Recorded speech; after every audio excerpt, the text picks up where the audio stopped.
Hey everyone, tonight we begin not with an empire, not with a hero, not even with a scandal, but with a soft cough behind a hospital curtain, the scent of boiled linen, and the slow tick of a regulator clock in a long dim corridor. It's 1851 in London. The streets are clattering with horseshoes and steam carriages. The great exhibition has just opened, full of marvels and machines from around the globe. But our story doesn't begin in the Crystal Palace.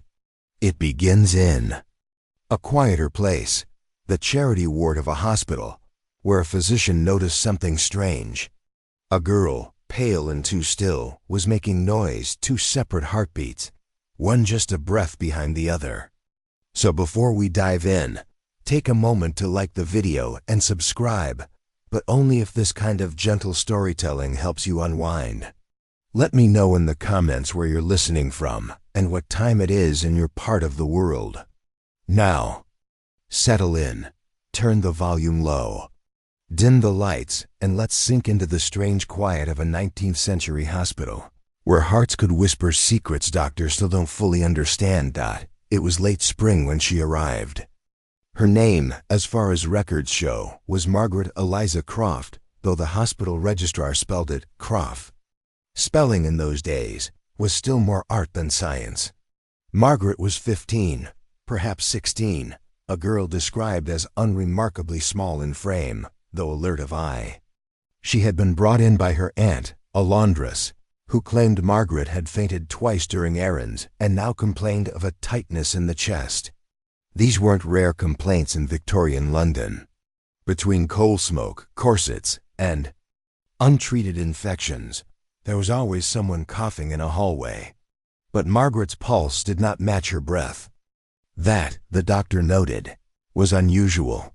The hospital itself was St. Bartholomew's on the north side of the city, not far from Smithfield Market. It had been operating since the 12th century, and by the 1850s, its walls were full of creaks and whispers. Each room was lined with narrow iron-frame beds, all tucked tightly with stiff linen, washed in scalding water and vinegar. There were no monitors, no beeping machines. Only the steady walk of the nurse, the occasional groan of a patient turning in bed, and the distant toll of a bell when someone passed. Margaret was placed in bed 19 near the back of the women's ward, under a tall window that rattled in the wind. She seemed quiet at first, cooperative and polite. Her cheeks were pale, and her fingers trembled as she folded the edge of her blanket. But it wasn't her voice that caused a stir, it was the sound her chest made. During the routine examination, one of the young house physicians placed a stethoscope, a new and still distrusted device, on her rib cage and drew back in confusion. There were two pulses, not an echo, not a murmur. Two distinct rhythms, slightly staggered, one just behind the other, like two dancers missing a step. In the medical language of the time, this phenomenon was labeled as irregular cardiac percussion, doubled upon auscultation. In simpler terms, something was happening beneath the skin that no one could explain. The doctor, whose name has been lost to the archives, noted it carefully in his journal, along with Margaret's temperature, weight, and the peculiar way she flinched at bright light. No trauma, he wrote. No prior diagnosis. And yet the girl exhibits as if under the effects of strain or sorrow. You might think that growing 2 extra hearts or anything close to that would cause a bit of excitement. But this was the 1850s, and hospitals were not built for wonder. They were built for routine, for observation, and for the containment of illness. A case like Margaret's was strange, yes, but not disruptive. After all, the body was still a mystery in many ways. Bloodletting was still in practice. Leeches were common. And the human heart physically and metaphorically was as misunderstood as it had ever been. Still, Margaret's case was passed up to a senior physician, Dr. Henry Willoughby, a man nearing 60 with a fondness for Turkish tobacco and endless note-taking. He visited Margaret's bedside 3 times in 1 week, taking her pulse at the neck, at the wrist, and beneath the rib cage. He confirmed what the junior doctor had heard. 2 beats, not in harmony, but not chaotic either. He compared it to a metronome walking beside its echo. It wasn't fatal. Her breath was strong, her appetite intact. But her eyes, he noted, were too still for a girl of her age. When questioned, Margaret didn't claim to feel ill. She said only that sometimes at night she could hear it, the double beat, as she called it, like a clock under a pillow. Her aunt insisted she'd been healthy until 2 weeks prior, when she came home late from a church service, soaked through from rain and oddly quiet. She'd been acting strange, the aunt said. Not scared, just elsewhere. When asked if there'd been an injury, the aunt shook her head. Only silence, she said, and then the sound. There are no photographs of Margaret Croft, but one entry from a nurse, Sarah Dell, age 23, describes her as slight of limb, quick to answer, but slow to smile. Dell noted that Margaret rarely spoke to the other patients. She kept her hands under the blanket, even on warm days, and she often gazed at the ceiling as though waiting for something to appear.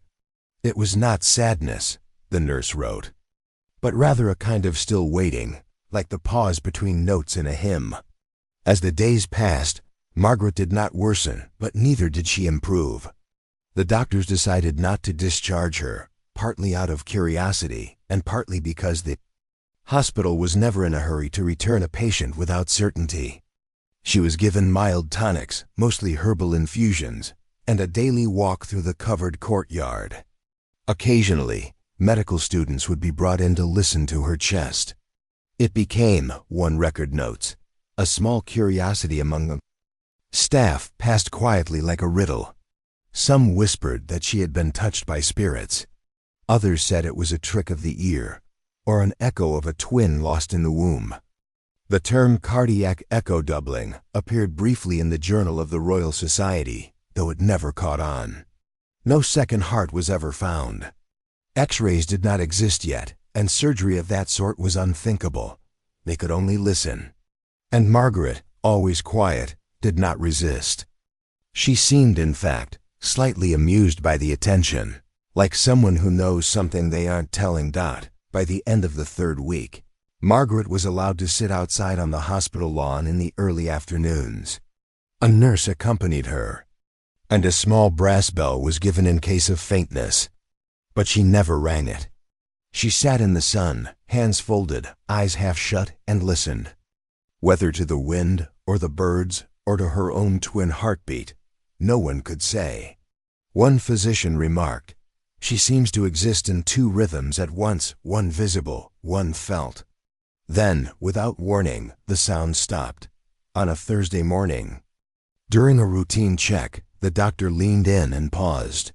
The second beat was gone. Only one rhythm remained, slow and steady. Margaret said nothing when asked. She only smiled small, distant, and turned her face toward the window. That evening, she asked for a mirror. When it was brought, she stared at her own reflection for several minutes before setting it aside.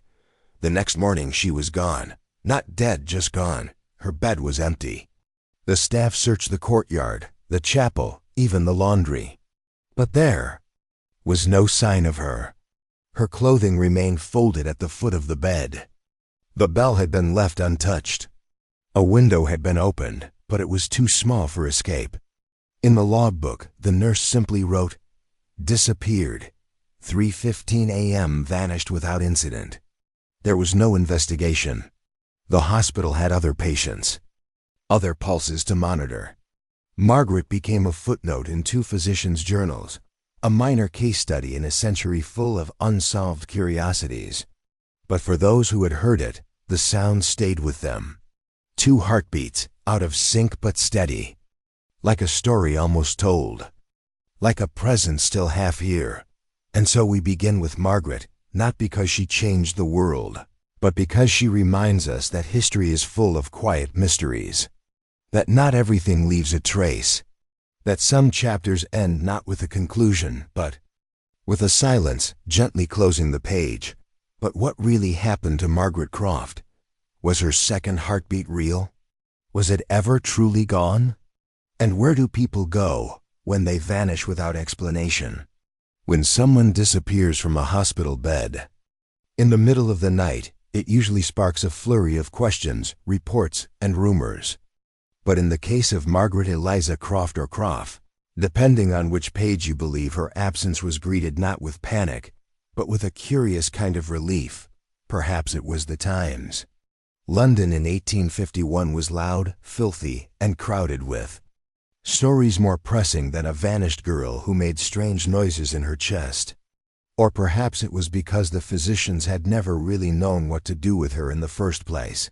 Margaret's chart was closed 3 days after her disappearance. Her name was struck through with a firm diagonal slash, and the words, "No further observation necessary," were added in the margin. Her bed was reassigned by the following Monday. Linen was changed. The bell was passed to another patient.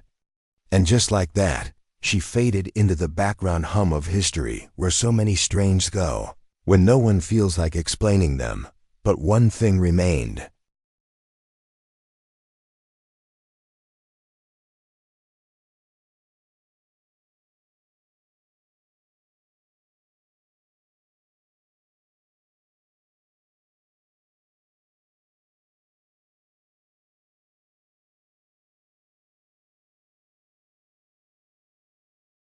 Dr. Henry Willoughby, the senior physician who had first documented her heartbeat anomaly, did not forget her. In fact, he became somewhat obsessed. He kept a leather-bound notebook separate from his official case, file something between a diary and a compendium of curiosities. It was filled with strange observations from his long years in medicine. A man who wept blue tears. A woman whose fingernails grew in spirals. An infant born with no eyes but perfect vision. And among these notes, Margaret had several pages to herself. She smiled, he wrote, as if something had been resolved within her.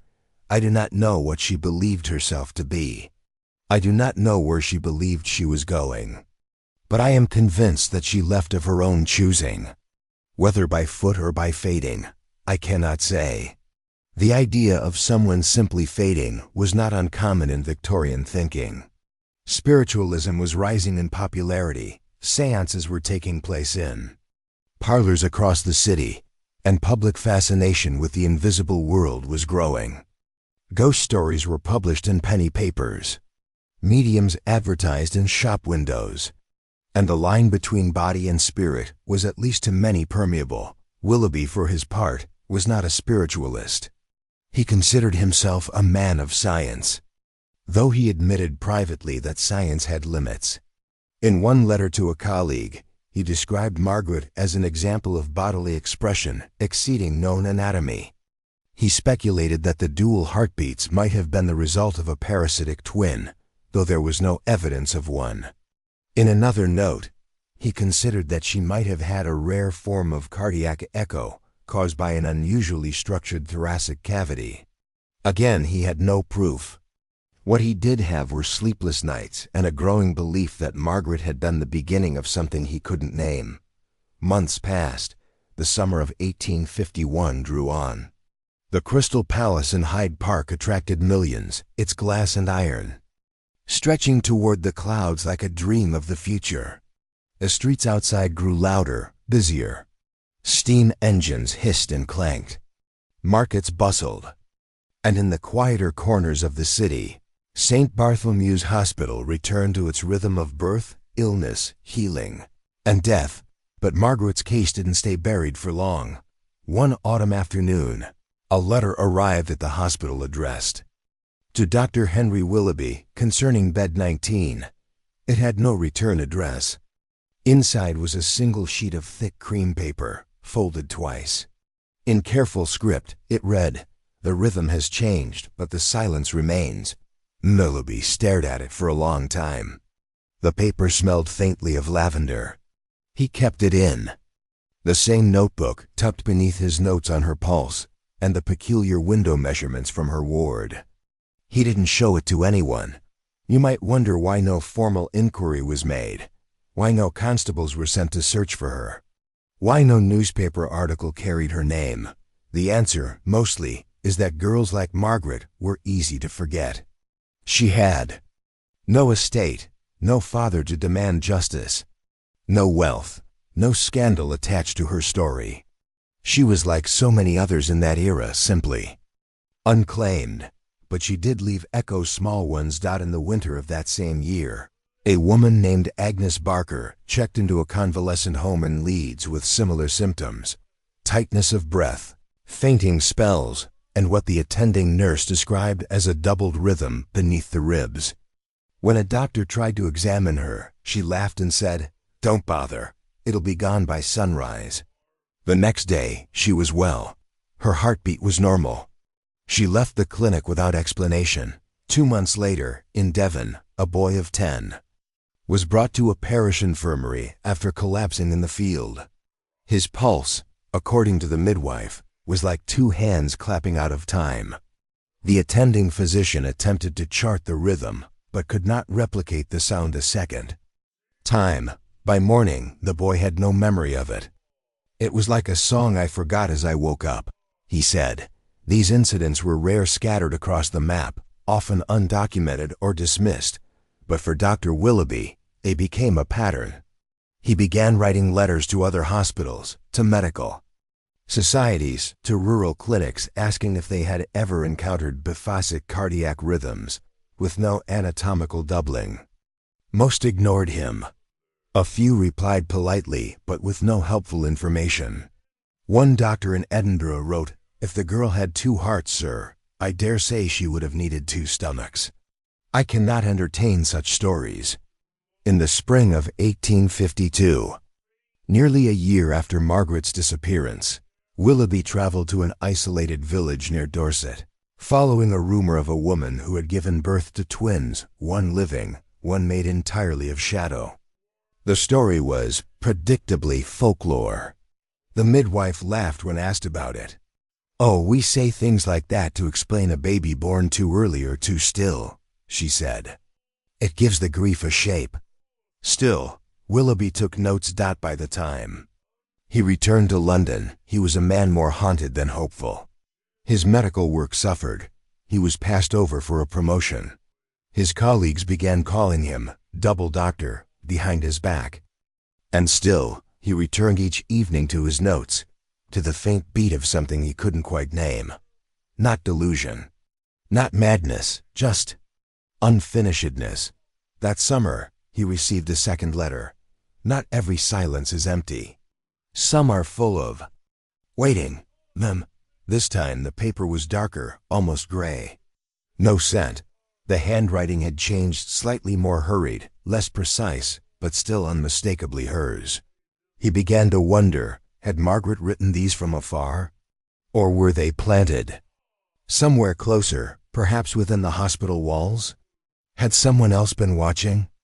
At this point, it's tempting to slip into fiction, to imagine Margaret as some kind of traveler between worlds, a girl whose second heartbeat tethered her to another reality.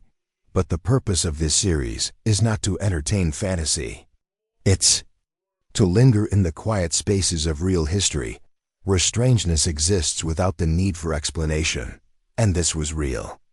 There were hospital records, doctor's notes, a ward ledger with her name and bed number, letters with no return address, preserved in a private notebook that was later found in a box of estate papers after Willoughby's death. So what do we do with it? With a girl who came and went without a trace, leaving only questions in her wake. With a doctor who spent the last years of his career tracing pulses no one else could hear. Perhaps the more useful question isn't what happened, but why we try so hard to explain it.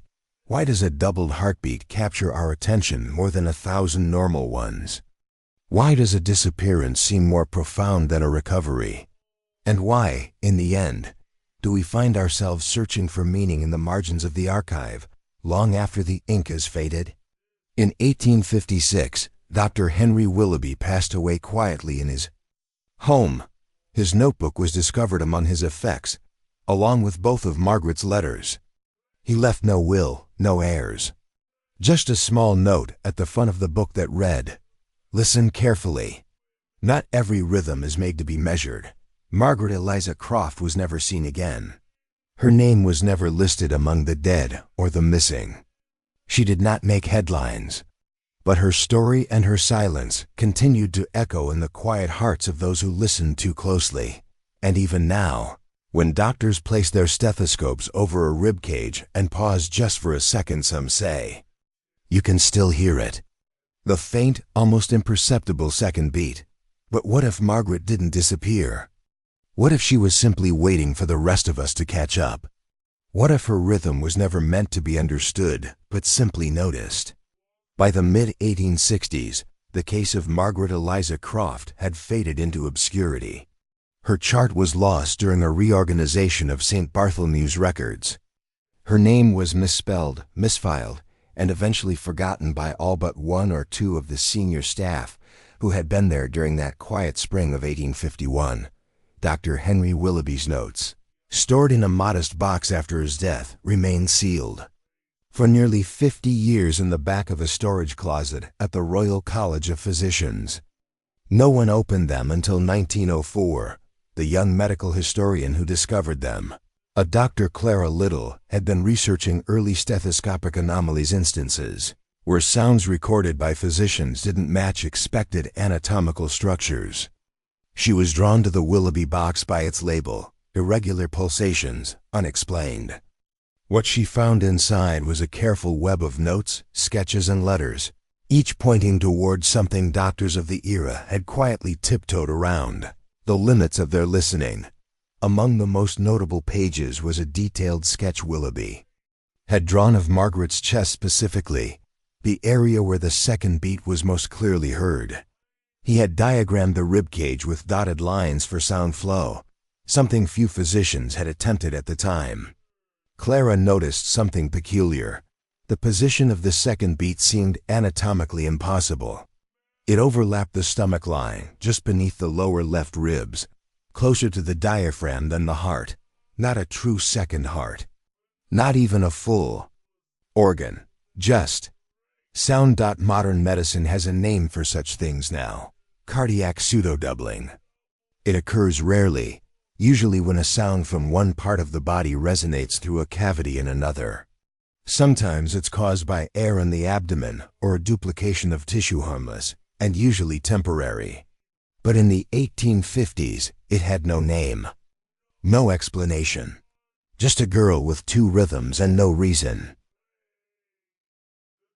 Dr. Little submitted an article to The Lancet in 1906, titled Anomalous Heart Sounds in Victorian Observation. In it, she described Margaret's case as a landmark in the evolution of diagnostic listening. Though not understood in her time, she wrote, Miss Croft's presentation may well be the first documented case of extracardiac resonance noted in a clinical setting. The article received a modest response, a few letters, a footnote in another paper, a passing mention in a cardiology lecture. And then, once again, it faded. It's often this way in medicine, especially with the odd cases. They flare briefly in the journals, provoke a flurry of debate, and then sink into the sea of normalcy again. Because most doctors aren't trained to follow ghosts. They're trained to chart them, treat them, and discharge them. But sometimes the ghosts stay. Around 1912, a curious rumor began to circulate at St. Bartholomew's that nurses on the night shift, especially in Ward C where Margaret once lay, sometimes heard a faint tapping behind the walls. Not pipes, not rats, something slower, rhythmic, like a heartbeat. Once or twice, a patient asked why they could hear someone breathing beside them when no one was there. The hospital dismissed it, of course. But a few of the older nurses, trained in silence and instinct, left small offerings, lavender sprigs, a folded blanket by the windowsill of bed 19. Strange as it sounds, this isn't an unusual behavior in old hospitals. Superstition often lingers in the wings of medicine. Even in the most scientific of spaces, there's room for gesture, for soft rituals that nod to the unexplained. And Margaret, it seemed, had quietly become one of those rituals. Her name was never spoken aloud, but her presence was acknowledged in small ways. Meanwhile, her letters, those odd anonymous notes sent to Willoughby, remained preserved with his papers. When Clara Little reprinted them in a footnote, scholars speculated wildly. Some believed they were hoaxes, perhaps written by a colleague trying to play a joke. Others suggested they were later forgeries, planted by Willoughby himself to add drama to his notes. But a small group of researchers believed something different. They believed Margaret never left London, that she remained not physically, but in a pattern, that somewhere in the margins of sound and silence a rhythm had been born, not a ghost in the supernatural sense, but a memory in the body of the building. A kind of echo that architecture sometimes holds when a moment is strange enough to leave a trace. Modern acousticians sometimes refer to this as sonic residue. It's a fringe concept, but a fascinating one. The idea that certain spaces can hold onto patterns of vibration long after the source is gone. Churches with persistent hums, prisons with strange tonal harmonics, or in this case, a hospital bed that seems to beat when no one is there. Of course, science doesn't entertain such notions easily. The official explanation, when pressed, is almost always mundane. Old pipes, drafts. But people still notice. They lean their heads against the walls of Ward C. They pause beside the window where Margaret once sat. And sometimes they listen. In 1983, a hospital volunteer named Judith May recorded a short oral history for the hospital's archives. She recalled caring for patients in Ward C and hearing strange tapping sounds during evening rounds. She laughed as she told the story. "Oh, we always blamed Margaret," she said. "Silly, I know, but it kept us company." So what do we make of all this? A girl with a mysterious heartbeat. A doctor who believed her. Notes, letters, silences, and rhythms. Is it simply a strange medical case or something more? Was it about the body or the mind? Was Margaret ill, gifted, haunted, or simply heard wrong? In the end, what remains is not diagnosis but documentation. The fact that someone listened, that someone wrote it down, that someone heard something strange and chose to treat it not as nonsense, but as a puzzle worth keeping. This is perhaps the quiet value of history. Not to solve the past, but to sit with it, to listen, to preserve the moments that don't quite fit because they, more than the ordinary ones, show us where the limits of understanding begin. Today, if you walk through the older wings of St. Bartholomew's, now remodeled, repainted, and brightly lit, you'll find no plaque for Margaret Croft, no exhibit, no portrait.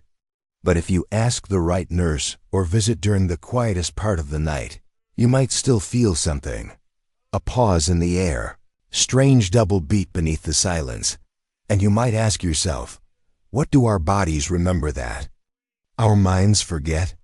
And what stories still breathe in the margins of the archive, waiting not to be believed, but simply to be heard? The Buttons That Broke a Guild, 1622, Amsterdam tonight. We begin not with war or revolution, but with something. Smaller something that fits in the palm of your hand. A button, not the kind you mash on a screen, not the plastic disc that falls off your shirt, but a hand-carved clasp, crafted from pearl, bone, or brass. Something beautiful. Something regulated. And in 17th century Amsterdam, something dangerous, because in 1622, a single woman, armed with a tunic stitched with illegal fasteners, sparked a minor economic collapse. Not with a speech, or a riot, or a fire. Just with clothing. So before we begin, take a moment to settle in. Dim the lights. Maybe adjust your blanket. And if you enjoy this journey into the quieter corners of history, go ahead and like the video or don't. No pressure. Just make yourself comfortable. Let your breath slow, and let's walk together into the merchant streets of Amsterdam, where a tailor's daughter quietly unraveled a centuries-old industry. One stitch at a time. The year was 1622, Amsterdam. was booming.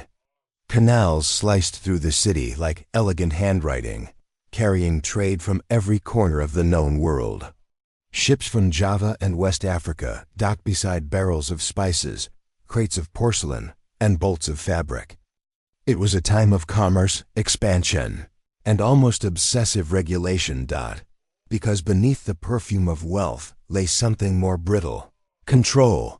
Guilds were the lifeblood of the Dutch economy. They dictated who could work, what could be sold, and even how things were made. There were guilds for bakers, butchers, glaziers, and coopers. And of course, there was the Tailors' Guild, formerly known as Het Sint Franciscusgeld, named after Saint Francis, patron of textile workers. The guild governed every needle that pierced fabric in the city. You couldn't simply open a shop and start sewing. You had to apprentice. You had to prove your skill. And most importantly, you had to follow the guild's rules. These included price controls, fabric limitations, and an extremely detailed set of guidelines about fasteners. Yes, fasteners. Buttons. To be precise. At the time, buttons were not decorative afterthoughts. They were expensive, intricate, and highly symbolic. The placement, size, and number of buttons on a garment could indicate your social rank, your profession, even your marital status. And thanks to the guild, only approved button types could be used in tailoring, most of which were made by other guild members, ensuring everyone got a slice of the profit. Enter Lisbeth Janzoon. She was not famous. She had no title. Just a young woman about 23 who worked alongside her father in a small tailoring shop near the Oude Kerk. Her father, Peter, was a registered member of the Tailors' Guild, but Lisbeth was not. Women weren't allowed full guild membership. At best, they could assist their male relatives. Lisbeth, however, had ideas far beyond hemming sleeves. She had grown up with cloth. Her earliest memories were of thread between her fingers and the scratch of chalk on linen. She understood how garments worked, how fabric draped, how seams fell, how movement shaped design. But more importantly, she understood efficiency. In buttons, she thought, were terribly inefficient. Most buttons were carved from wood, shell, or imported horn. They were expensive, time-consuming to make, and required a separate trade license for sale. But Lisbeth had learned, through whispered conversations with foreign traders, that in some places, buttons were being made from simple metal discs, pressed flat and stitched directly to the fabric. Fast, cheap, and just sturdy enough for daily wear. So she tried it. One morning, she finished a tunic for a merchant's apprentice, and rather than using approved bone buttons stitched on a row of flat brass circles. The boy was delighted. The tunic fastened more easily, looked sharper, and cost less. Word spread quietly. At first, the guild didn't notice. Tailors were always cutting corners, smuggling in cheaper cloth, shaving an inch off measurements, adding flair where none was permitted. But when more customers began asking specifically for Janzoon buttons, a complaint was filed. Lisbeth's father was summoned. Peter, who had long suffered under the weight of guild fees and taxes, tried to defend his daughter's work as a domestic experiment. But the guild wasn't interested in innovation. They were interested in protection. A vote was held. Peter's membership was suspended pending investigation. The shop was temporarily closed, but the damage had already been done. Several apprentices in the district had already seen Lisbeth's technique, and they liked it. The button discs could be stamped in large batches using a press. They cost half as much as traditional buttons and looked clean, modern. By the end of the month, 4 other tailors were quietly copying the method.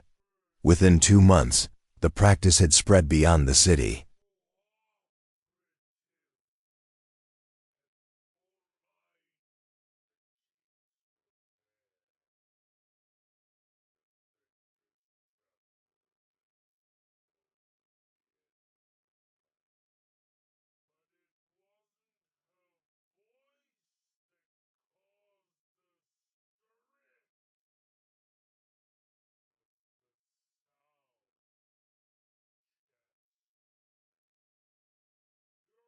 The guild tried to contain it.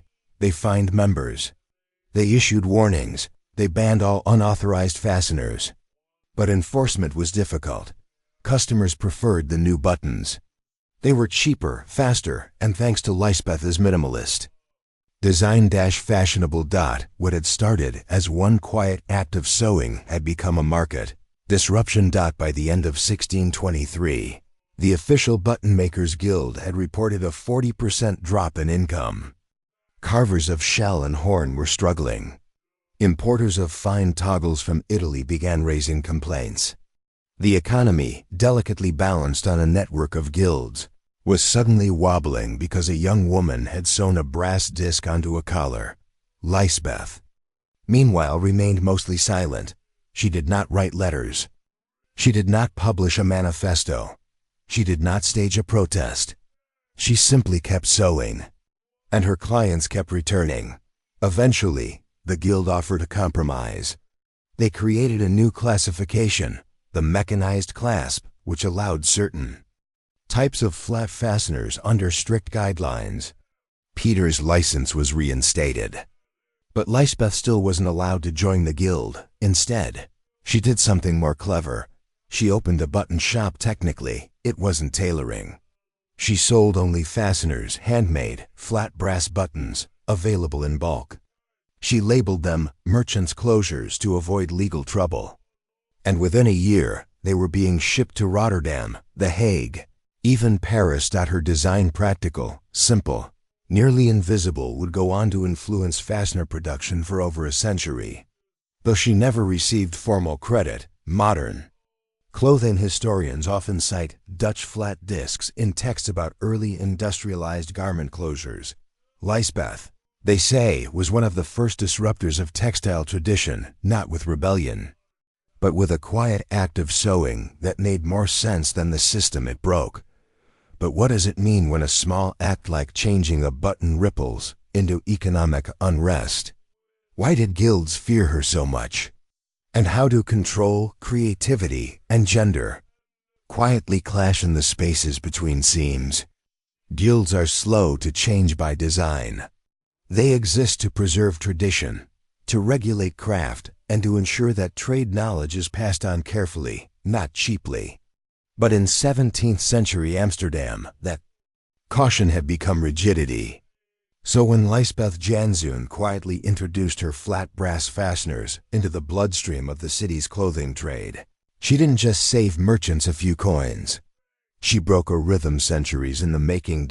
And the button makers guild, small, proud, and underpinned by privilege, was the first to feel it. By 1624, less than 2 years after Lisbeth's shop began distributing the so-called merchants' closures, the Button Makers Guild reported a formal grievance to the city council. Their official complaint read, "There is a new method of fastening garments being circulated through unregulated means, endangering the livelihood of honest artisans and threatening the moral integrity of the craft." Note the phrase, moral integrity. It was never just about metal. It was about control. Guilds governed not only the material of trades, but the meaning. A button was not just a clasp, it was a symbol of order, of sanctioned labor, of membership. The city council responded cautiously. Amsterdam was, after all, a republic of merchants. They supported guilds, but they also recognized profit. When wealth and regulation conflicted, they chose the former. So the council did what governments often do in the face of innovation. They formed a commission. The commission met for 5 weeks. Representatives from the button makers, the tailors, the import traders, and a handful of city magistrates gathered to investigate the economic and social impact of unregulated garment closures. They summoned Peter Janzoen to testify. Not Lisbeth. She was never invited into the room. According to surviving transcripts, Peter kept his answers short. When asked why he permitted his daughter to introduce unapproved fasteners, he simply said, "Because they work." When asked if he understood that this threatened an entire class of artisans, he answered, "I understand it threatens their pricing." The committee was not amused. But it had little recourse out by then. Lisbeth's design had already spread beyond city control. Smugglers were shipping them into the countryside. Sailors stitched them into jackets. Foreign merchants brought samples home to Norway, France, and Hamburg. Tailors quietly placed orders under aliases. Everyone, it seemed, was doing it. Just not talking about it. But not everyone was silent. Among the most vocal critics of the new buttons was Joachim de Witte, a third-generation bone button carver whose family had supplied fasteners to the House of Orange. In a bitter pamphlet circulated in 1625, he wrote, "These discs, flat and lifeless, are the death of beauty. They offer no art, no soul.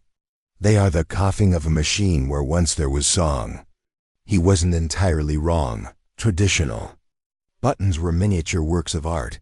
Some carved, others embroidered or hand-wrapped. They signaled elegance, luxury, even devotion. In some wedding garments, each button was unique, stitched with blessings or initials. What Lisbeth had created, in contrast, was standardized, industrial, anonymous. A precursor to modern mass production. And yet, that was the point. Her closures weren't trying to be beautiful. They were trying to be functional. In a city swelling with trade, where clothes were no longer purely ceremonial, but increasingly practical, people wanted garments that closed easily, wore well, and cost less. Lisbeth's buttons were plain. And plain, it turned out, was profitable. By 1626, the Button Makers Guild had lost nearly half its membership. Journeymen began leaving the city. Some took up work as general smiths. Others moved abroad. A few tried to adapt, offering refined disc closures of their own, but the market had already moved on. Simplicity was in vogue. Meanwhile, Lisbeth continued to operate quietly. She never applied for guild membership, never expanded her shop into a full tailoring business. She stayed in the narrow canal-side storefront where she had begun, producing fasteners in small batches, selling them wrapped in linen bundles. She didn't advertise. She didn't have to. Her work spoke in metal. It's tempting here to imagine her as triumphant, an early feminist hero, staring down the establishment. But the truth is quieter, more ordinary. Lisbeth was never publicly recognized. She didn't become rich. She didn't write essays or stage protests. She sewed. She stamped. She stitched. And in doing so, she simply kept going where others had stopped. There is, however, one curious detail. In 1627, records from a small workshop in Leiden, about 40 kilometers south of Amsterdam, list a new supplier for their fasteners. The name given, L.J. of the North Canal. The same year, a group of women began a quiet cooperative, exchanging techniques for making garment closures without guild oversight. Their names aren't listed, but their existence suggests something. Lisbeth wasn't alone. Her buttons had done more than change a clasp. They had changed an idea. That quality didn't have to mean ornament. That value didn't have to mean gatekeeping. That skill could live outside of sanction. Guilds had offered stability for centuries, but they had also locked doors. Lisbeth didn't kick those doors open. She just slipped quietly through the seam. It took another decade before the Button Makers Guild formally dissolved. By then, fashion had moved again. Hooks, ties, and laces returned to favor. Brass fell out. Then came enamel, then stamped tin. Fasteners, once so regulated, became a footnote. The Guild, in its final letter to the city, wrote, "We were not defeated by sloth, nor by error, but by a people who chose convenience over tradition. We do not curse them. We only wish they had remembered the hands behind the work." It's a noble sentiment, but perhaps unfair, because Lisbeth's hands were behind the work. She knew thread. She knew closure. She knew the balance between speed and care. And while she may have broken the rules, she honored the craft, just not the paperwork attached to it. So what happened to her? That, too, is quiet. There's no record of her marriage. no burial site. Only a line in a linen merchant's ledger from 1641. 36 closures, flat brass, purchased from Widow Janzoon. It suggests she lived into her 40s, that she continued working, that she endured, and in that quiet endurance, she left behind a legacy not of noise or fame but of function. Because sometimes, the most radical acts are the ones that look like nothing at all. Sewing a seam, pressing a button, refusing to wait for permission. But how does a quiet woman, barred from guild membership, change international trade? And how many other names, like hers, lie folded in ledgers, half forgotten, but deeply sewn into the fabric of our lives? When we talk about revolutions, we tend to imagine fire and noise crowds in the streets, leaders with loud voices, moments frozen in paintings. But some revolutions don't arrive with a shout. Some slip in quietly, like water under a door, soaking the floorboard until the whole room changes shape. Lisbeth Janzoon's buttons were like that. They didn't cry out. They didn't carry slogans. They didn't even carry her name for long. But they changed the way people dressed. And once people start changing how they dress, everything else tends to follow. In the decades after 1622, the fasteners first made by Lisbeth and copied by others spread across Europe. The design evolved slightly depending on the region. In northern England, they were made with stamped tin. In Prague, thin discs of painted enamel. In parts of France, they were molded in clay and glazed.